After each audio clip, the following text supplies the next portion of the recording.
Good evening and welcome to Georgia 12 Tonight. I'm John Stone, Republican congressional candidate for Georgia's 12th congressional district seat. Thanks for joining us, and for those of you who are new and joining us, if you'd like to ask a question for this broadcast, email me at john@johnstoneforcongress.com or provide your comment by either Facebook or Twitter, and we'll be happy to take that up. We had a great suggestion on the show earlier today, and that was to try to limit our comments nightly because this is a relatively short broadcast. It's not a professionally produced broadcast. It's from my office at the end of each campaign day. But to try to hold our comments to one specific topic each night that we're getting calls from during the day. And in that way, you can go back and look up in our archives on any particular topic we've covered and see where I stand and where that matches up with the district. As we've talked before, one of the purposes of this is for us to have an open discussion online, for you to talk to me as a candidate, find out where I stand, and for me to find out where the folks in our district are on the particular issues facing our nation. It's not about me representing my views, it's about me representing your views if I'm your new member of Congress from the 12th District. So this is an important two-way conversation. That's why please email me, john@johnstoneforcongress.com, with your questions or comments, or Facebook or Twitter, and we'll try to address those, and we'll build an archive of these shows in which you can go back and look for specific topics we've done before. When we finish our show every night, the broadcast goes into an instant replay mode on our homepage, which many of you are watching there now, but it also is instantly uploaded to YouTube. So you can go to our YouTube page and look up all the old program archives and find the topics that are of interest to you on any particular night. So without further ado, we'll get to the topic we heard from today, and that is people across our district are still highly energized over whether we should defund Obamacare in the upcoming budget battles that we know we're going to be having, and whether that's the right course of action for us as a party or to go ahead and pass the budgets and let it go again. As many of you know, this is an issue that has continued since 2010 when, thanks to the Tea Party support, we won back at least the House of Representatives. That still leaves the Democrats in control of the Senate and the White House.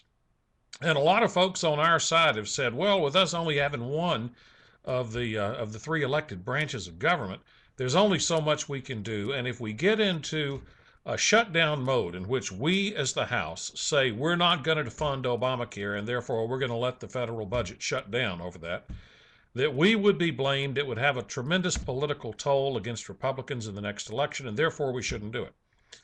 Well, at the same time, if we're not willing to fight to shut down Obamacare, which was one of the number one issues, if not the largest issue, in which voters gave us back control of the House, if we're not willing to fight, then why did we get elected?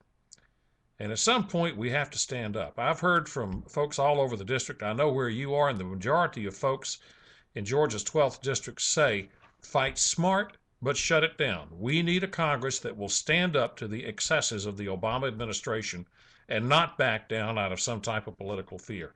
I agree with that, and that's what I'll do. There are a number of efforts underway in Congress now. Number one, on the Senate side, Senator Mike Lee has a plan to shut down funding for Obamacare. On the House side, we had a letter circulated last week by Representative Mark Meadows, in which he called for all members of the House to sign on to the letter encouraging the Speaker and the rest of our elected leaders to stand firm and not fund Obamacare. Now, where we appear to be going, and there's some updates on this issue, is that it looks like we're going to have additional financial challenges this fall. Just today, the news came out that we actually may need to have an increase in the federal debt ceiling again sometime in October, which is earlier than pretty much anyone was predicting. There's an opportunity to defund Obamacare. Now, will our leadership be able to stand firm there? We're also having an opportunity on September the 30th, which is the normal end of the federal fiscal year. So all budgets for fiscal year 2014 have to be approved before September 30th for those agencies to have funding on October the 1st. Here's our next chance, or first chance probably, to defund Obamacare. Now, do we have the backbone to do it? There's the question. If we do it right, it's not a matter of waiting till the last second and then voting to defund Obamacare. It's being able to set this fight up so that we win, to where we fight strategically, we plan the legislative actions that we're going to take if we're going down this road, And that's through passing bills like we did earlier this year, the Full Faith and Credit Act.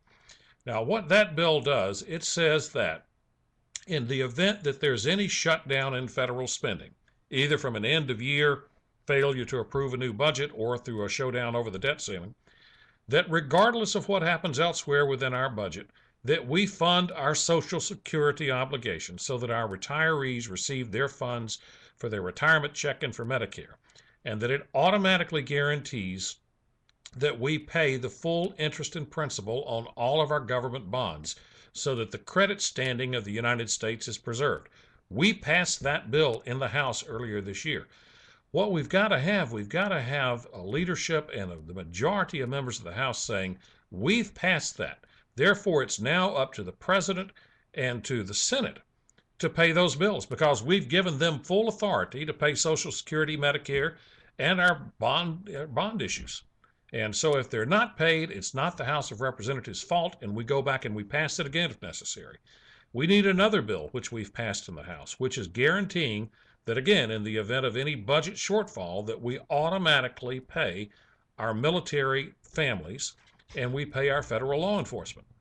With these two measures in place, we have guaranteed the basic functions of the federal government. The rest of the agencies can shut down and there's no great emergency and we can stand firm, but we have to play smart if we're doing it. This is what I suggest that we do. We have to stand up. We have to have these measures in place, and we have to have the majority of members of our own conference unified that this is the strategy that we're going to employ, and we stand behind it. This is one of the main reasons I'm running for Congress. We have to stand up. We have to put our feet down and say, we're not going to have our Constitution trampled anymore. We're not going to have the rule of law trampled anymore, and the House will stand firm. To do it, we need a strategic plan, we need a smart plan, and then we need to stick to our guns. It's going to take some work. It's obviously something that I would not be able to impact until January 2015 when the new Congress is sworn in. But to do that, I need your support now in the primary so that you've got a member that you know will stand up and not back down. And you know that I will do that. I'm standing for it now and telling you where I would vote on these issues. You need to demand that every candidate running for any federal office make a similar pledge. Let you know right now where they stand, what they would do. Would they stand up against the Obama administration and defund the outrageous actions? I'm asking for your vote. I'm also asking for your financial support. If you haven't made a contribution to our campaign yet, please go to our website at www.johnstoneforcongress.com. Go to the donations page, and I would appreciate whatever contribution you can give. We have to have that to run the advertising that we need to reach out to all the voters and win the primary election and then the general. And if you want somebody that will go up and stand up and will tell you what they'll do in advance, I'm asking for your vote now. Join us tomorrow night. We're going to be doing these broadcasts from now on, Monday through Thursday of each week at 9 o'clock each night. There's no set time they have to run. We generally try to keep them short. And from now on, we'll keep them on one topic so it's easier for you to look up our archives. But thanks for joining us. It's been a great day today in Georgia, and we'll be traveling throughout the south end of our district later this week. Look forward to seeing all of our friends down there. Until then, God bless Georgia, God bless America, and good night.